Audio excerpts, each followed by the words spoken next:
most men, they feel sexual desire, and then once they have sex, they feel loved. Sounds really strange, but it's true. And then most women, they need to feel loved so that they actually have sexual desire. Hello and welcome to the High Noon Couples podcast, where we empower blessed couples to deepen the love, fostering mutual pleasure, connection, and joy. So let's dive in.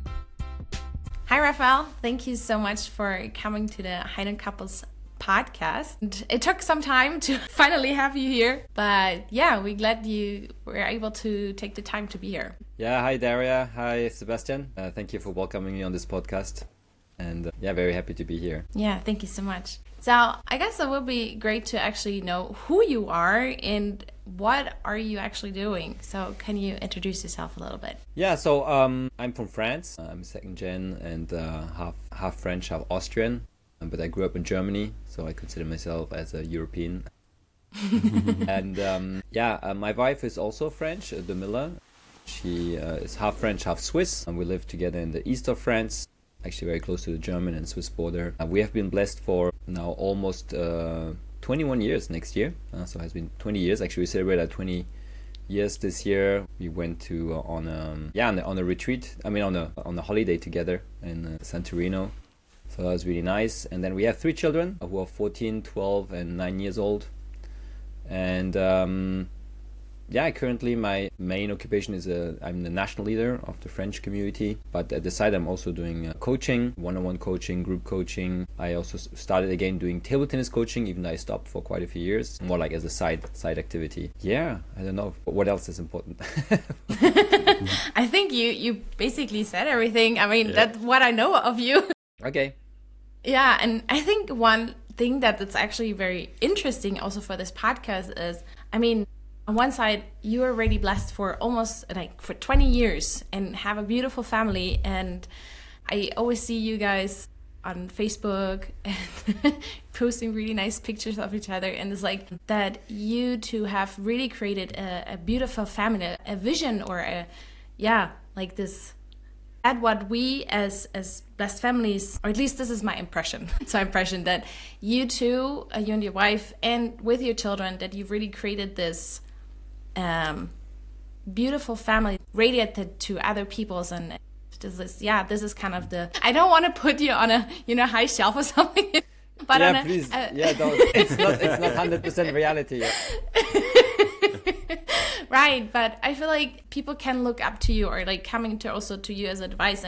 And you said you are a coach and you do family vision coaching. Is that the right wording? Yeah. First of all, I mean, we're really trying to live up to the model that we've been taught for many years. Of course, far from being perfect, but I think what I'm happy to say is that we were able, after also a lot of challenges and struggles, to constantly make progress. And I think that's really what's the most important, is that every year kind of gets better as a couple, as a family, generally speaking, in life. And I think that's very important, because we can have a tendency to actually compare ourselves to some ideal of perfection and always look at what is kind of, what is missing, like it's this full, but I'm looking at what's missing, instead of looking at it's this full and I'm so happy and now it's more and more full, And so I feel like that's, just going back to your kind of introduction, I feel like that's very important to the mindset, yeah. And then, about coaching, yes. As I said, we went through our own struggles as a couple. And at one moment I felt completely overwhelmed with handling all the different things, whether it's mission our church, my job, small children, and then trying to still, maintain couple life. And that's when I discovered personal development programs and coaching. And immediately I could see how helpful it has been to get more clarity about what do I really want, what do we really want, and then how to really build this. And then immediately when I started also trained to become a coach, that's actually what I wanted to do. So I started coaching individuals, but also then couples on creating their life vision, and especially creating a common life vision, something that's harmonious, where many times when we talk about couples trying to find harmony, we think that it's only through compromise. It's through, okay, I have to give up this and to let this person have that, etc., etc. And I'm not saying that sometimes compromise is important But usually the compromise that we really need to do is only actually on things that we were holding on to, but maybe they were not necessary at all. Just out of habit or whatever, But I feel like it's really important and possible to create a vision where actually both can really express what they deeply really want, what comes from their heart, their original mind. And when they bring it together with the other person, actually something more beautiful is born. Like children, Children is the coming together of two people, and it creates a being that has resemblance, but also originality, uniqueness. And that's what I think is a couple vision, is something that out of two different visions, where there are most likely, of course, common points, which are important, but also differences, something new can be born. And that new thing can be so much more beautiful than your own vision, individual vision, Even though at the first place it looks like the other vision could contradict or something like this. Yeah, it sounds actually really beautiful.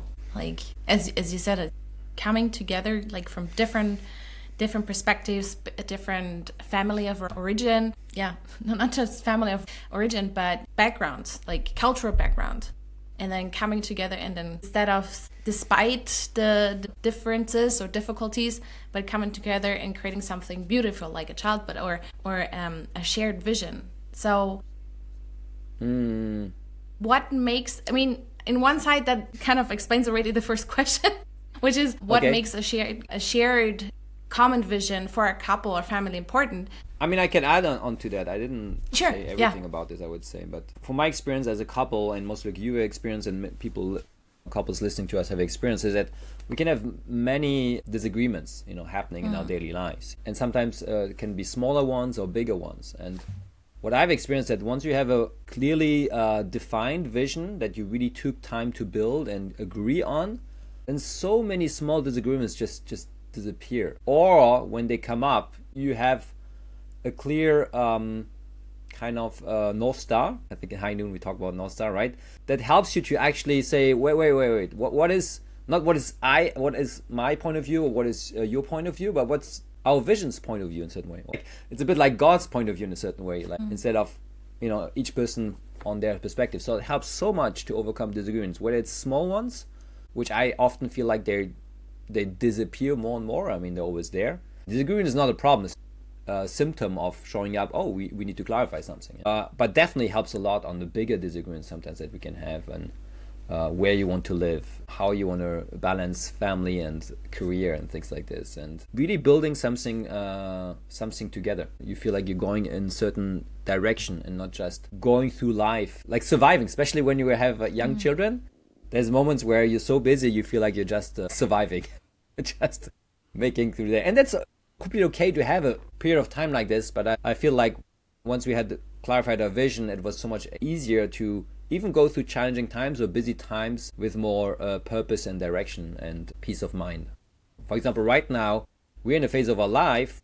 At the beginning of our lives, we focused a lot more on the children, and we didn't focus much on finances or something like this. So we didn't earn much money. The miller was not working. I was even at one moment working part-time and training to be coach. So like finances was like just surviving, But right now we're in a phase of life where we would like to, we actually bought a house and we want to really nicely renovate it and everything. And in order to do that, we started working both full-time, plus me doing extra coaching on the side and things like this. So it's a very busy life. It's not something we want to do the rest of our lives. There's been moments where we had more time as a couple, but we agreed on it because we know what's our priority right now. And so even though it's not always so nice as we would like it to be, we're aware of it, we acknowledge it, and we agree on it. And that makes a huge difference in going through these busy or challenging times without knowing why you're doing it, or if you really agree on going through these challenges together, or actually working hard in a certain period of your life to make something happen. Yeah, I don't know if that kind of answered the question about the importance of vision and Yeah, definitely, because I definitely see that when you explained that it's both of you don't have so much time anymore. Both of you have full-time jobs, but this is both of you decided to do that, right? So it's not something where one of you gonna blame the other. It's like, we don't have time anymore. It's like, okay, what was our vision for that? And so you're very conscious about that. Or even though it is not as conscious anymore, but you can bring it back to the point where it's like, hey, that was the goal. And so that's very helpful on moving forward and not getting stagnated in certain patterns or survival mode, or also financially or something like that. So that's definitely makes sense. Yeah, absolutely. So a couple that has never talked about a common vision, where do they start? Yeah, I mean, the first starting point, even though it's a couple vision, is actually really going deep inside yourself and asking yourself what each person, what they really want deeply in their lives, you know. And of course, ideally, I would recommend to do that even before being in a couple, of course, you know. That actually helps so much in my experience. I coached some people who were singles, and then through the coaching, they clarified. And then while I was coaching them, they went through the matching and got blessed. And the whole process really helped them because, you know, the matching process can be so complex, especially if you don't know what you really want and how to share with another person. But once you know that, it makes it so much easier. So first of all, for those who are not matched yet, I know some, you know, listening to this podcast as well, take the time to really clarify what you want, and that will help you, but very deeply and not superficially, which sometimes you can do it by yourself, but maybe you also can ask for help on that, because it's not always easy to go deep by yourself, in my experience also with coaching. So, but if you're already in a couple, still it's important to take some time, because even though you have been a couple together, maybe you kind of have discussed about what you want. I mean, nobody has talked zero about it. I don't think it's possible. But maybe not enough consciously. Still to take a first step where you look back in yourself, like, what do you really want, you know? And this is not selfish, this is just looking deep into your heart, into your uniqueness that God put into you, your unique reflection of God. And so if you repress anything from your original desires, then you're repressing God to being able to express itself, including in your couple. And so that's very important as a first step. And then once you've kind of clarified your vision on an individual level of what's really important in your life, in terms of, like, I would say first, second, and third blessing in a certain way. So first blessing, your own well-being, spirituality, relationship with God. Second blessing, your vision of your couple and family and all kind of relationships. And third blessing, more like concerning contribution, career, finances, or lifestyle. Then it's important to share with each other, and then really, really listen to what that person share with curiosity, not with judgment or quick interpretations or things like this, but really, like, really curious. Like almost you rediscover your partner, even though you have been many years together. Like, because the person, if they really went deep, maybe they might share things that they never shared before. And that's very important to be very welcoming towards that, and not just like, wow, why didn't you tell me this before? Right? Okay. Or I didn't know that, you know, and things like this, but really listening. And then of course the other way around, And then, kind of find a way to see, how do these things, how are you living these aspects already, Because sometimes you're like, if you look first at the things that you're not doing yet or not living yet as a couple, you might feel bad, First look at, like, actually, these are the things that you're already doing as a couple, that actually already applies. We're already applying these things, Here are all our common points in our visions that we shared, before looking at the differences. And then looking at difference, I really always suggest that if you feel like there's really two different ways, always believe there is a third way, and the third way is not necessarily a sacrificial compromise, but it is actually a better way than your own, that each way have thought so far, even more fulfilling, because it's fulfilling for you, for the other person, and you as a whole, and even of course your family if you have children. Right. So that's I would suggest to kind of start with. Right. That definitely makes sense. And what are some good questions they could, or I would say, not they, I actually want to have that also for ourselves. I mean, we have kind of a vision for ourselves, what we want to achieve in life, but I guess it could be more specific, especially now is the end of the year. It's always good, to reflect about the year, about the last 5 years we're together, and then kind of, okay, what is actually ahead of us, right? And to and that's always good. It's snowing outside here in Germany. Nice. So it's a time where we're kind of more inside and then also more reflective mode. So what are some good questions that we or others that are listening can ask oneself or each other to go deeper on that, or also understanding each other's perspective? It's really, really good question. So especially connecting to what you're saying, that we end of the year, usually what we do is reflect about year and make new year resolutions, and there's a lot of failure rate, And that's why actually this question is really good, because in my experience, if you take time to actually focus on where you want to be 5 years from now, and then build that throughout the 5 years, instead of making crazy resolutions that you can't keep up with for that next year, you want to achieve all the great things of your life in 1 year, that is almost like planning to fail in a certain way. Yeah, it's really good to take time. And so that's one of the questions. The question to ask each other is that, where would you like to be 5 years from now? And maybe and at the beginning, being really like daring to be unrealistic. When you look far ahead, it's very important to be a little bit unrealistic. When you look close ahead, it's very important to be more realistic of like what's possible. Yeah. And the problem with new resolutions is often it's short-term unrealistic goals or resolutions. But asking ourselves, where would I ideally like to be 5 years from now? How would I like to live? How would I like my life to feel? Yeah, for example, you can add, if you had a magic wand, if anything would be possible, how would you like your life to look like 5 years from now? I think that's very helpful, instead of just simple, what do you want, or what is your vision, or something like this. Or it sounds like a question, right? Like you ask yourself, what would be my ideal life in a year or in 5 years? You ask that your partner as well, and then maybe you can also then find a common vision that overlaps. You said it's not smart to put it in a very short span of time, but to look in 5 or maybe 10 years and then work on it in small steps. Yeah, right. Because it is only when putting a certain distance, the kind of really connecting to your ideals of what you really want, even though it's not the reality of your life now, it makes actually sense. If you do it on the short term, it's just putting a lot of pressure on yourself. But when you put it a certain distance, and even maybe, and every person is different, so my people will look 5-10 years ahead and will still be, I would say, over ambitious, and some people will be still like not daring too much, and that's okay, as long as maybe as you with, and usually in the partnership there's always one type and the other type. One is more. And that's where sometimes bring the vision together can be a little bit challenging. And it's important to be aware of that if one partner is more ambitious, like, wow, we could do this and be there and do that. The other person's like, wait, we're just here, and like, if we could have just 1% improvement, I'd be so happy, and that's okay. And that's complementary. And that's very important to actually, like, if the other person, like, I made these mistakes, and I'm sure many people say, like, I'm more the ambitious person in the couple. I mean, generally speaking, it might depend also on the life area or what we're focusing on.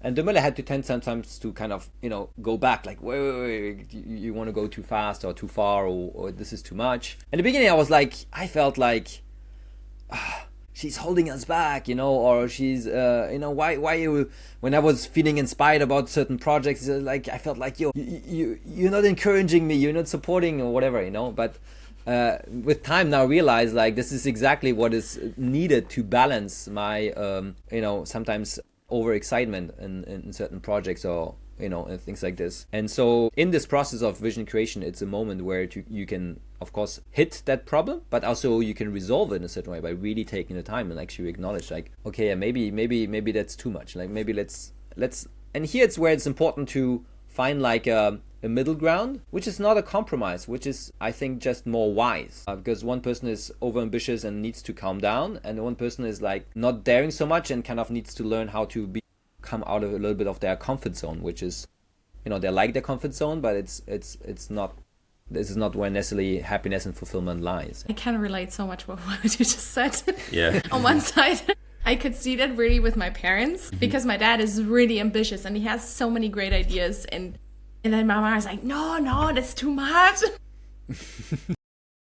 But then, so she came kind of, because he's a dreamer, and then she kind of brings him back to reality. And I started to see that also in us, that Basti's starting to have some vision. For example, Basti does like to do furniture, like woodworking. And he has great ideas about this and that. It's like, this looks really great, but it doesn't have any space in our apartment, And then also when you said, for me also having this feeling of, do I restrict Basti too much, or do I hold him back? And I also see like that he takes me out of my comfort zone. That his ambitions and wishes or dreams kind of take me out of my comfort zone. That on one side is annoying and uncomfortable, but it also brings me forward. I definitely can see that. Do you see any benefit in that? I don't know. Holding you back? I don't know yet. I mean, it's like new insight that you still need to reflect on, or kind of. Yeah. Right. So moving forward, is there an exercise that you would recommend couples to map out a common vision, not a individual one, but a common one for their family or couple? Simple exercise. Yeah. So I mean, it goes back a little bit to what I shared already, of like asking this really deep, first clarifying what each person wants, and then bringing it together, and then doing it on, let's say, a certain, it's difficult to define things if you look at life broadly. Yeah. So I think it's very important to start with clarifying your common vision in each important life category. Yeah.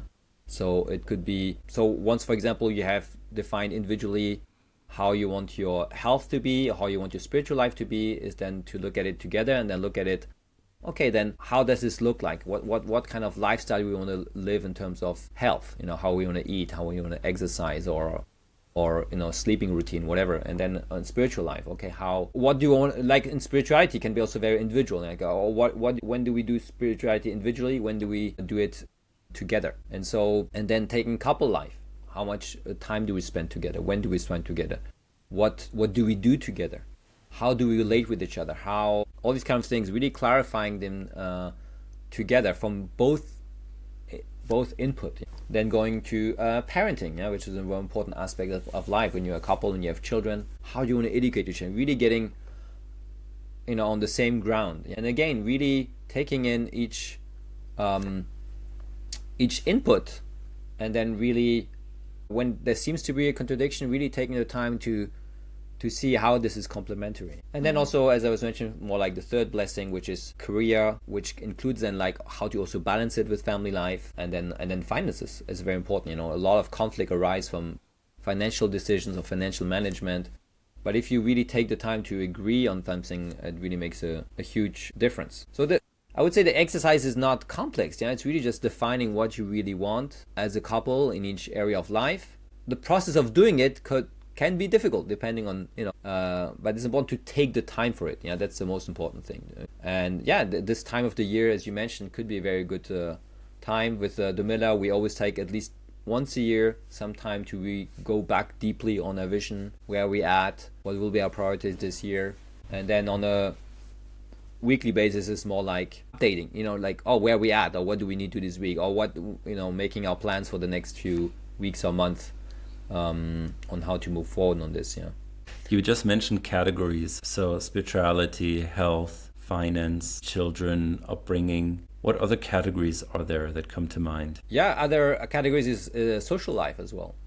How, I think that's many couples struggle, and we also sometimes struggle we all have our own friends sometimes, but finding friends as a couple, even as a family, and it's not easy to always find people where everybody kind of connect with, and so really defining who are the people we want to hang out with, and sometimes maybe creating new connections more consciously than the past historical ones that are not necessarily the best ones for your couple either. So social life can be very important. When I talk about lifestyle, it's more like less lifestyle, like what kind of environment do you want to live in? What kind of do you want to live in a house or an apartment, more countryside or more city? And that was life-changing for us to talk about this, because we were living in Paris, because I was working there as a table tennis coach, and I worked many years on building that club, and it was very hard for me to let go until we had this reflection where I realized I don't want to live in Paris area.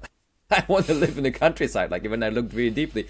And my wife was already suggesting this for quite a while, but I was like denying it, because I felt like, no, I want to continue what I'm doing now, which was not bad what I was doing now, but it was not completely in line with what I really wanted. So really taking the time of where do we want to live, what kind of environment, made us make the decision to actually move to the east of France, more to the countryside, and we really enjoy it. I mean, except that there's much less of a blessed family community there, but otherwise it really fits our environment. So these are kind of.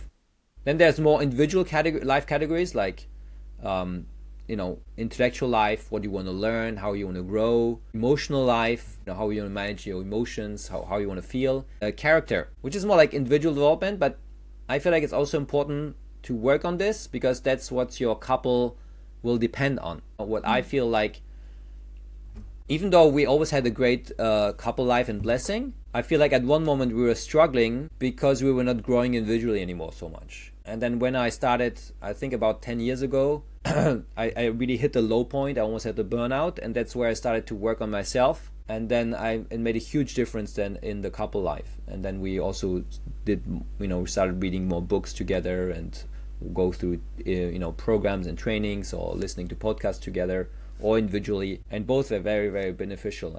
I feel like, making so that even the personal growth categories can be very important, because you can describe the ideal vision of how you want to relate with each other with a lot of love and patience, but if you're not working on your patience, or how you manage your anger, or how to just bring more joy, then this is not going to happen in your couple. It needs to come from somewhere, from someone in a certain way. Right. Yeah, definitely. I definitely can see that also in our couple, that it has really benefited our relationship by working on ourselves, and like taking coaching, therapy, or just reflection, or being with friends that reflect very well back, or that call us out on our mistakes, shortcomings, or also family as well. And, showing up differently in our couple, and being a better version for ourselves, but also for my partner, Basti. Yeah.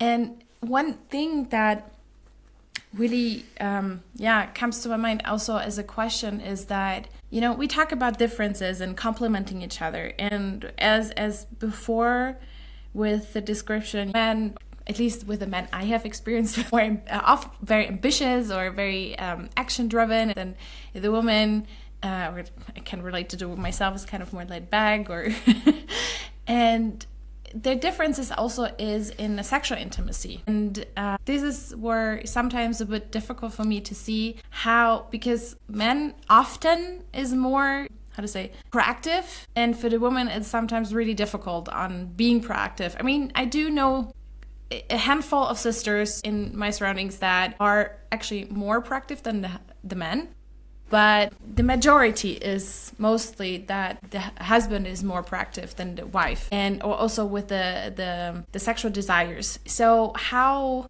find a common vision in that, or also with complementing in these differences.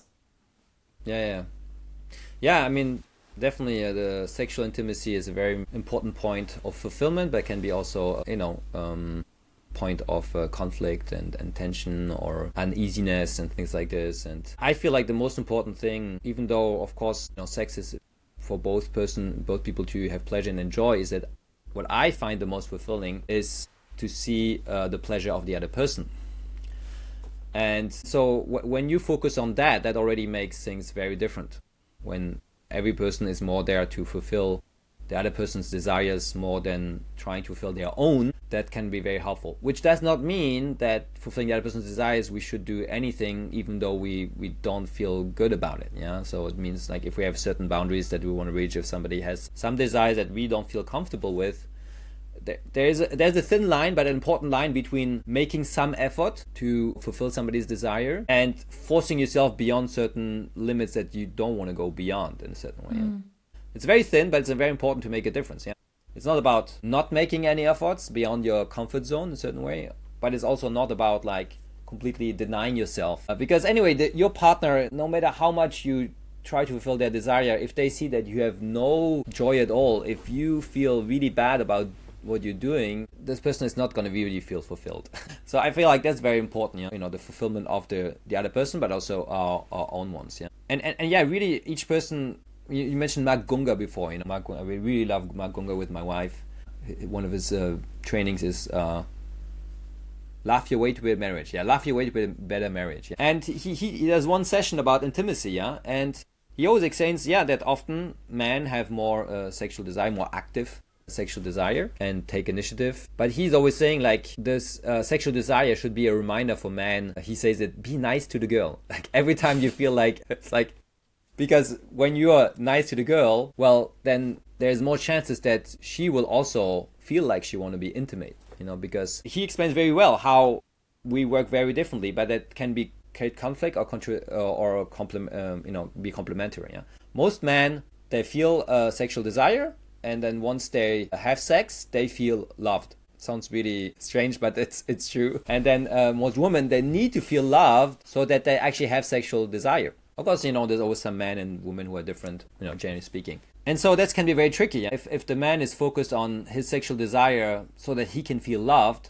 but he doesn't make his wife feel loved, and kind of is maybe pushing too much for sexual intimacy when she doesn't feel like it, then he will feel rejected and he will not feel loved, and this is going to create a vicious cycle. But if the man can really be aware of what his partner needs in order to feel a sexual desire, which is a lot of foreplay. I was listening to the podcast you did with Amelia a while back, where you're talking about that the foreplay is all day long, could be all day long. So yesterday I spontaneously bought flowers to my wife because it was a very intense time, and I'm traveling out for my mission, and I felt like so much support from her, despite I know it's challenging for her. So I really felt like, wow, yeah, I really want to. And then I don't really remember what exactly, but I could feel and sense her that she felt love throughout the day, even through small things. In my experience, when you do that, they actually, even though I think in the beginning of our couple, sexual desire was more strong on my side, and I was more like the one initiating it. Actually, the more I was focusing on her needs, the more that actually changed. Now it's very balanced and actually who initiates intimacy. And I think it's both on both sides. On my side, learning how to make her feel loved so that she actually really naturally wants. But actually from her side, also understanding how much for me intimacy is important and how much I will feel loved in that process, and which can help her also then sometimes if she feels like it, also like, not only I feel like it, but actually I know that he will be very happy, and so then when there's some hesitation about it, of taking that first step, this will also encourage her understanding of how I feel about it. So it's really understanding how man and woman function, or your partner specifically as well, of course, right. And then really trying to kind of make it work together. But if each person is focused on their needs and not on the other person's needs, it's a vicious cycle that's very, and I heard it often in coaching calls, or even just with conversations I had with people, that they were in vicious cycles, and if one person needs to make the first step to go out of the cycle and really understand the other person's needs. And my experience also for men is that the less you push, the more actually you will also create desire for your partner. I mean, this is my experience. I only had one partner in my life, so I'm not going to say this is the general rule. I'm very happy about only having one person as an experience. But for example, one example is, for example, when you start cuddling in the bed, what happened often in the past is then we started cuddling, had a lot of a strong sexual desire, and then the middle would feel like, okay, there's no other choice, we have to have sex now. It's like, now it got too hot, whatever. But then when I learned that it didn't feel so good for her, and she also wanted to cuddle without necessarily going further, and I respected that, and we had, we do this from time to time, then suddenly when we cuddle, it's her who feels like, I want to go further, not because, okay, now we have cuddled, because it's like, we cuddled, but my husband is not pushing for more or not expecting more, and so I feel loved, and then suddenly actually there's desire arising as well. So so I don't know that how does this answer to this differences in sexual desires, but hopefully it is helpful. No, definitely, especially as it actually comes back to what you already said, especially for couples who are maybe in this cycle and maybe don't understand and then have never really talked about it. Same about creating a life vision, or, having a 5 years plan, or, 5-year vision and 10-year vision, to talk about sexual intimacy. And because as a couple, that is actually a very important part for the men, as you said, to feel loved. And for women, needs first to feel loved and then is able to be intimate. And it creates so much more connection between a couple. I definitely see it with us that if we have a longer period not being intimate, then something is kind of missing. And then if we get intimate again, it's like, oh, okay, that there was something missing. So it feels better now. Yeah, talking about it and really understanding each other's perspective, and also, as you said, coming together rather than as you said, it's my desire or it's my vision, but rather, okay, how can we have both of each other have just a beautiful time together, a great connection, pleasurable, sex. Derek calls those times when we don't feel like synchronized, also on a sexual level. She always calls this time we feel like roommates living together. Yeah. Like non-sexual roommates just doing their thing. It's just like coexisting, kind of. Yeah, just coexisting. Really feel like couples life. And here and there. I mean, also when things are stressful, and then, I mean, we don't have kids yet. So there are not so many other priorities like kids that needs to survive, and but if I'm having a lot of work, he has a lot of work, or does his projects, and then we kind of do watch only a movie in the evening, but don't have really attentional time together.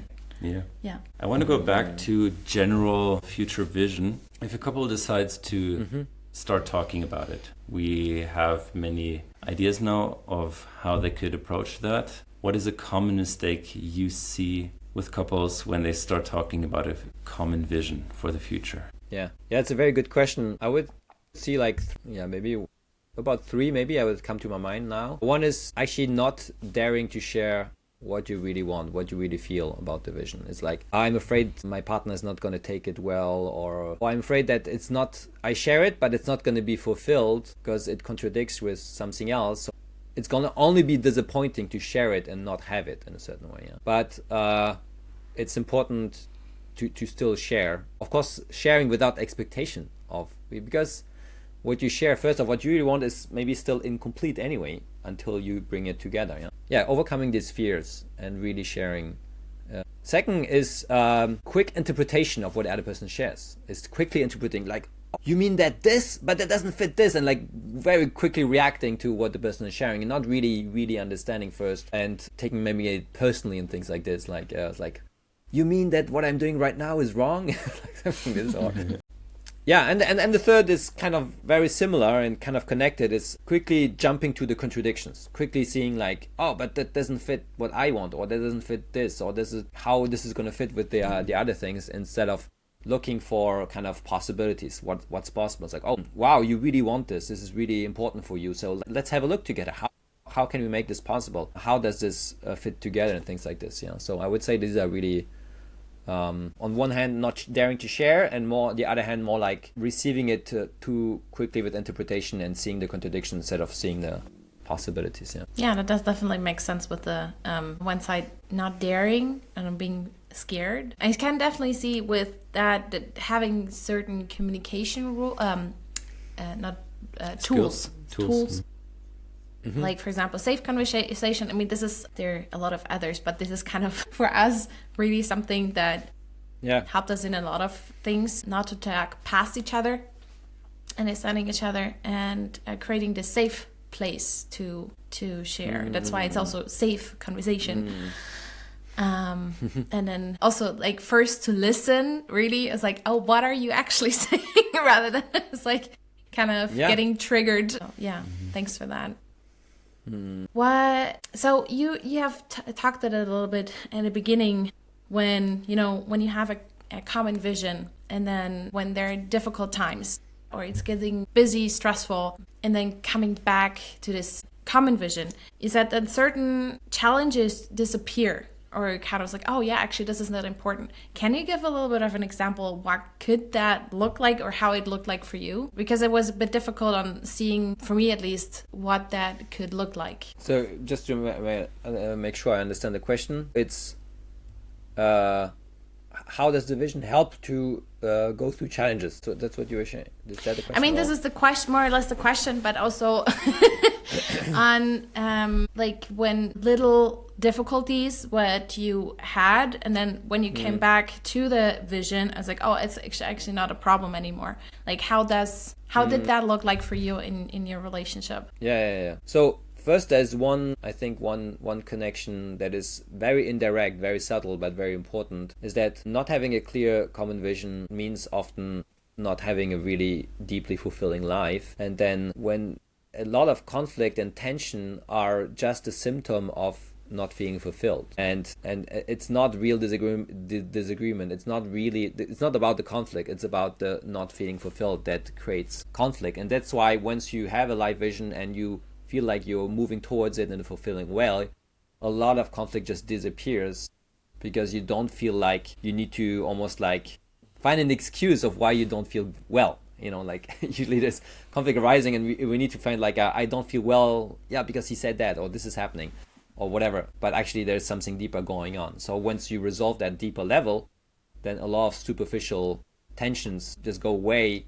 And it has not necessarily like a logical, like, oh, we decided this, so this is not a problem anymore. So that's more like from the internal point of view. But so this is what I really noticed in our lives, that when disagreements appear, it's so much easier to talk about them in a calm way, because you know that you are striving towards a North Star already. And then within that framework, we can discuss, about this detail here and there. Yeah, so for example, one example is, as I shared, is once we've clarified that we want to live in the countryside, it was so much more easier to decide where we want to move. Even though countryside can mean many different things, then suddenly we had like our radar on where we want to be, and we thought about, we like lakes and mountains, why not Switzerland? But then actually my parents-in-law moved to the east of France, and then we visited them, and then we like, I think almost the same year, we started to think about this, and then we visited them, and it was like, wow,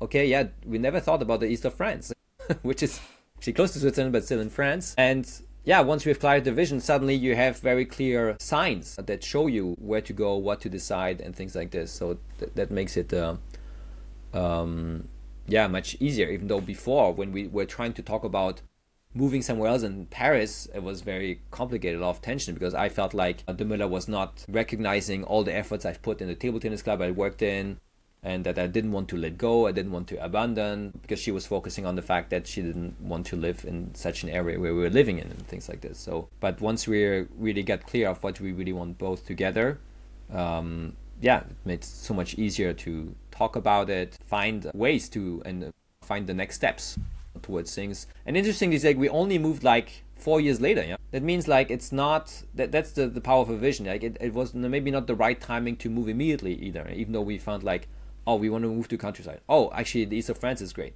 but we didn't put ourselves into that stress of like we need to change this immediately. But it was like, but having that North Star helped us to start living a life differently and start building a life that would move us nicely into this transition in a certain way. Yeah. That definitely makes sense. Also, as you said, like that a lot of conflicts or arise because there is no purpose or no vision or no fulfillment. So that really kind of made me, I was like, oh, yeah, that makes so much sense. That because you're not satisfied with yourself or with the life or something, and then that creates maybe frustration. This is something what I definitely heard out is that frustration is building up, or like this, and with that it's hard to move forward, or having an open heart, or being able to see further or something like that. So that definitely makes sense. Yeah, thank you for that. If a couple feels emotionally and sexually distant, what is one exercise to reconnect and remember their why as a couple? Yeah, and why meaning their future. Like the vision, right? Vision for the future, yeah. Yeah, first thing that comes really to my mind is actually going back to the moment where they decided to get matched and blessed. I mean, if that's what they've been in the process, is going back to usually the why, even though it points to the future, it goes back to where you have started that journey, because you started a journey for a certain reason, for a certain purpose and certain vision, maybe not so consciously at that moment, but there was something. And so I feel like it's very important to go back there. So when I look back, for example, at when I went to the matching and blessing, I was, for many years, I was like, not so sure I want to get matched and blessed, because I saw my parents fighting. And I was like, yeah, the ideal family, whatever. Because again, I was looking at what is missing in our family instead of appreciating also the good things. But when struggle comes, I always reflect back on why did I still go to the matching blessing. There's, for me personally, two reasons why. Was first of all, I saw the commitment of my parents staying together no matter what, and I was like, wow, this is really inspiring. This is what I really want. But I also saw the conflict, and it's like, oh, this is not what I want. So I decided I want a committed relationship, but also a harmonious relationship, and actually being committed to being harmonious. So that was my starting point, and always going back to that is very helpful to know what kind of relationship I want. And it's not like a committed relationship, no matter how bad it is, and letting it being bad, but I'm staying there. And it's not like, oh, I only stay if it's harmonious, everything is nice, and as soon as it gets bad, okay, I'm gonna quit or give up on my couple, So yeah, I feel like going back to that initial moment of what you decide. And if you feel like you never understood so deeply, then it's important maybe take your time to understand deeply why did you decide to go to the matching and blessing. What was your reason why at that time? And usually it doesn't change much later. Later it can become more clear, or you can see more how this applies substantially in your couple life, but the deep root of your why doesn't change so much. So yeah, going back at the beginning. And if you felt like the beginning was not so clear, then still go back there and dig in a certain way. Yeah, it makes sense to get back to basics, like the beginning, like the roots somehow, and then see where it's all started. Like when you started talking, I kind of saw a tree, like with the roots, and seeing, okay, where are like, okay, what is the reason, or what was my why at the beginning, and then where it came from to become this tree with a big trunk and the beautiful branches and leaves and maybe also fruits with the kids. What about having your vow that you presented to your partner during matching? If you have that vow somewhere and like when times get tough, you just read that? Yeah, I was thinking about we did that at one moment. We have our marriage vow because we got matched by two parents. So we had like, I think we got matched like at 10 p.m. and the next day we were blessed at 4 p.m. Like less than 24 hours. So not so much time to do your own personal vows, so only of course the blessing vows. But when we got married 5 years later, we wrote personally our vows, and at one moment we were reading it again and again, and that was definitely very helpful, because that's also some way you go back to your why when you write down the vows. And it reminds me of also one thing we did. We also had like a workshop for blessed couples in Chongpyeong. The same year we got blessed, like a few months later, and that's where we decided to make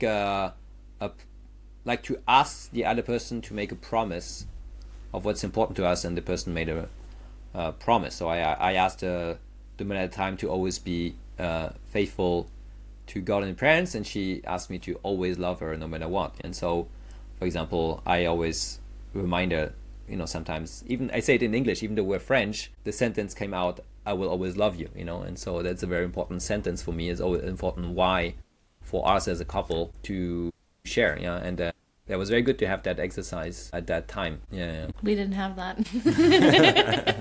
I mean, we did but we remember that, like the matching vow. That was very nice. Sure. Yeah. Nice. You need a blessing vow. So like for the matching ceremony, you prepared the vow for the matching ceremony. Yeah. Nice. I mean, this is also on the matching application that we had to read out loud together.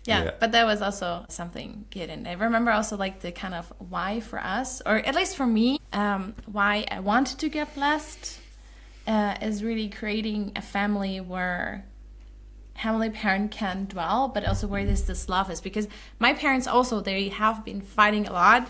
And there was a point where I was like, okay, I'm never getting married. I don't want to have that. But again, also what you said, I appreciate my parents that they stayed together no matter what. And what I also received from them that we also really applied in our blessing is to be honest, like brutally honest, like not to sugarcoat it, like just say it how it is, even though of course it can hurt the other person. But at the end, it was truthful. And it can hurt the other person, but it hurts even more if it would have not been the brutal honesty. It hurts I think it hurts the ego more than actually like hurt. Yeah, You know? maybe. Yeah. Yeah, it's a very, very good point. It's actually interesting because it goes back to differences as well. Like, for example, I grew up in a family where we were brutally honest with each other. So there was not a problem to be honest, but there was a problem, of course, to be very conflictual, because if you're constantly honest, of much more conflict and fighting. And Dumila grew up in a family where it was more about, like, the priority was more like being peaceful, not talking too much about disagreements or things like this. And I feel like at the beginning there was a problem between us because we were so different on this. I would be, we need to talk about this and everything, and then Dumila would just withdraw, like, no. We don't need to, like, let's just push the reset button. And I was like, no, we can't push the reset button. We need to talk it through, like. But then we learned that, both aspects can be helpful, and we can use both approaches or some middle ground between, like, actually talking about things, but not necessarily too strongly or too brutally, but also not hiding it or not sharing about it. Really finding this common ground between these two families that we grew up with. And this is really a key point where I see how our differences are so complementary. I cannot imagine if it would be so different if we would have grown both in similar families instead of very different families in terms of communication. Right. Yeah, definitely. Yeah. At the beginning it was also really challenging, but more and more I'm really, really grateful for our differences. As you said, like, really complementing each other, learning from each other. And also to challenge each other and calling out each other on our shortcomings, but also in a loving way, without, not with judgment. Yeah. But, I love you and I know you can do better. And sometimes, getting into whole old habits or certain patterns, and it's like, I saw you already differently. And so I know you can do better. So that's very nice. Yeah, thank you, Rafael, for your time. So you said on the side you are still doing some coaching. So is that something you definitely still offer? Yeah, there's something I still offer. I'm not, like, currently, as I have my mission as a national leader, not like really strongly advertising or trying to develop the activity right now as I used to be a bit more in the past. But, I continue to work with people I've been working on for a few years, and I continue to have people coming based on recommendations or word to mouth and things like this. And so this is still something I'm doing. I'm very happy to do it. There might be a time where I will stop my mission, when I feel like it's the right timing, when it's God's will. And I will maybe do more coaching more actively again. But even at that time, I really feel like it's important to continue to do that, both for offering what I can offer to others, and not saying like I'm not available at all, and also to kind of also have to continue to have these activities that I can then maybe focus on again more later on. Yeah, so I'm very happy, especially to help. I know it's very specific, the matching and blessing, growing up in the church. It's not so easy to find professionals who have an expertise, but also can easily grasp the whole church environment and upbringing and anything like this. And so, so that's why I feel like it's very important to continue to offer this possibility for those who want to. Yeah. Okay, so if couples feel like really inspired and feel like they need some help, support, and perspective from outside and creating a family, a couple vision, they are definitely welcome to contact you. Yeah, right. Yeah, definitely. Especially couples. And of course, it can be also individuals. Sometimes I've experienced working with just one person in the couple, but that helped the couple as well. Or as I see, is those who also want to prepare for the blessing as well, individually as well. But yeah, definitely couples is very powerful work to work together on the vision together and have support in that. As I said, the exercises, let's say, are not that. They're not complex, but they might be not so easy to go through without some support sometimes. Sometimes it's not easy to see that third path, that third way, and we are stuck in our own ways of thinking and seeing things. And so, having a third party can be very helpful to go through that process, more smoother. Yeah, definitely. I definitely can see that as well. Because sometimes you need another person to see the whole picture, or like a bird view, because sometimes we're not having this, tunnel vision, right? And having another person is like, oh, I can see in this, that bringing another perspective as well. But yeah, we'll have you linked in the resources. Yeah, we have now, since yesterday, we have our recommended professionals on the Hannah Couples website. So we can add you there if that's all right with you. Yeah, sure. Please feel free to do so. Great. Yeah. Thank you so much for your time, Rafael. It was really nice. I felt like I definitely learned quite a few things new. It's really nice to do the podcast with guests. And that's why I really enjoy doing this podcast because I feel like every time we do this not just for ourselves, we do this for other couples, but I feel like I've learned, or we have actually learned, right? You too? Yeah, sure. Learned really a lot. And so, yeah, really appreciate you're taking your time out of your busy schedule. And yeah, thanks so much. Yeah, thank you for inviting me. Thank you for this great work you're doing. I think it's very helpful to have very positive content, helpful content for couples. And even myself, through your questions, I went deep on certain things that I kind of forgot, or so that even is very helpful for me. And so thank you for this as well. Yeah. Thank you so much. All right, then have a beautiful rest of your day. And now it's Christmas time, so happy holidays. Yeah, happy holidays. Bye. Yeah. Bye. Bye.